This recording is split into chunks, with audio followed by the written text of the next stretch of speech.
के हमले में शहीद हुआ। आज यहाँ पर पूजा और उसका पूरा परिवार शामिल है। परिवार उसमें शामिल होने आया हूँ और आज ही के दिन सुबह सुबह पता लगा है कि उसको सर्जिकल स्ट्राइक नाम ने साउंड बंद या एयरफोर्स की एक पहल जिसमें कि कम से कम पाकिस्तान को सबक सिखाने का काम किया है और सीमा पर जिस तरह से स्ट्राइक किया है एयरफोर्स ने और एयरफोर्स के पायलटों ने, हम उन्हें बधाई देना चाहते हैं एयरफोर्स के पायलटों को जिन्होंने जोखिम भर करके और दुश्मनों को जवाब देने का काम किया है। दुश्मन अगर छिपा हुआ था, आतंकवादी के कैंप चल रहे थे, सुनने में ये आया है कि कुछ कैंपों पे अटैक हुआ है और 1000 किलो का लगभग वहाँ पर बम गिराए गए हैं।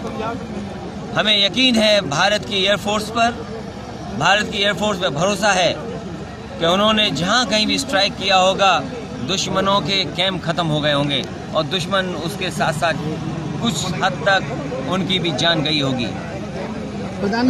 मैं एयरफोर्स के पायलटों को, एयरफोर्स को, जितने भी लोग इसमें रहे हुए बधाई देना चाहता हूं और कम से कम ये अब पाकिस्तान जान गया होगा, आतंकवाद फैलाने वाले लोग जान गए होंगे, आतंकवादी जान गए होंगे कि भारत चुप नहीं रह सकता है। भारत की एयरफोर्स समय आने पर स्ट्राइक भी कर सकती है और उसका एक सबूत आज देखने को मिला है। देखिए, हालांकि आज माहौल हम शहीद के यहाँ हैं वो माहौल है।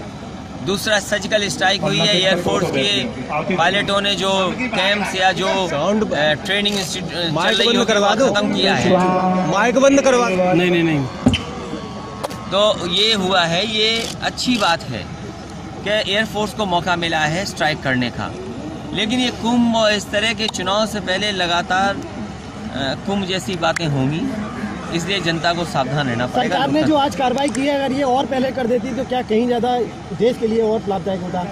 ये पहले ही करना चाहिए और सरकार को, और खासकर एयरफोर्स, आर्मी और नेवी, जितने भी डिफेंस के लोग हैं, उन्हें लगातार तैयारी करनी चाहिए। जो सीमा पर आतंकवाद या सीमा पर हमारे कोई भी घुसपैठी अगर घुसता है तो उस पर कड़ी कार्रवाई तुरंत की जानी चाहिए। ये एक्सरसाइज लगातार होनी चाहिए। भैया पुलवामा हमले यादव ने कहा कि कांग्रेस आतंकवाद या आतंकवाद की तरह जो घटनाएं करते हैं या नक्सलवाद, आतंकवाद अलग है, नक्सलवाद अलग है।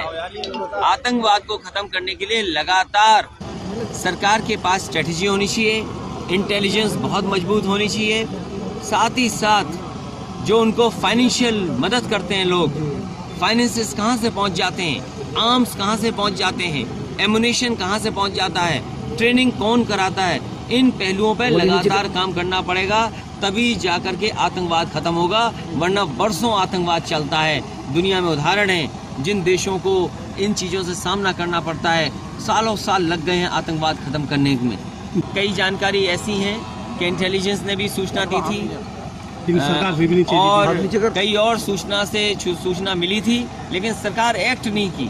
सरकार को एक्ट करना चाहिए। इसीलिए मैंने कहा कि लगातार कार्रवाई करने से ही आतंकवाद को रोका जा सकता है, इस तरह के टेररिस्टों को खत्म किया जाता है लगातार कार्रवाई से। ये नहीं है कि आपके जब जवान मर जाएं तब आपकी आंख खुले और अटैक करें आप जाकर। भैया समय समय पर जब कभी भी आपको खतरा दिखाई दे, आपकी फोर्स इस तैयार रहनी चाहिए उनको जवाब देने के लिए। कम से कम अब टेररिस्टों को पता लग गया होगा कि भारत की एयरफोर्स और भारत के मिराज विमान कभी भी उन्हें स्ट्राइक कर सकते हैं। अगर आपको हमारा वीडियो अच्छा लगा तो लाइक करें, शेयर करें, साथ ही हमारे YouTube चैनल को सब्सक्राइब करना ना भूलें। लेटेस्ट वीडियो अपडेट के लिए घंटी बटन दबाएं।